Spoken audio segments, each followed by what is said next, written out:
Sor Juana Ines de la Cruz was born in 1651 in San Miguel Nepantla, Mexico, to a Spaniard father and Creole mother. She was an avid reader and spent hours in the Hacienda chapel reading her grandfather's books that she borrowed from the library. Upon her grandfather's death, she was sent to Mexico City with her aunt.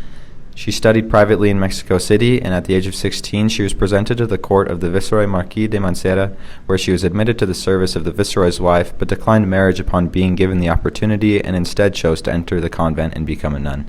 In the convent, she had her own study and library and often interacted with scholars from the courts or local universities, which put her under a lot of criticism, and she died at the age of 44.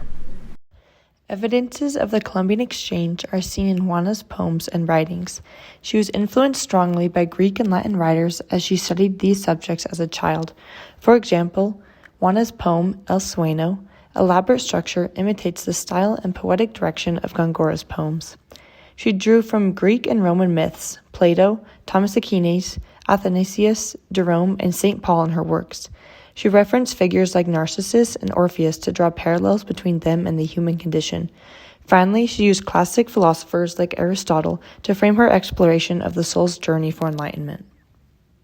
At around 16 years old, Sor Juana Ines de la Cruz was tested by 40 scholars and was invited to the Viceroy's court as a lady-in-waiting, a European tradition brought over to the Americas by Spanish royals.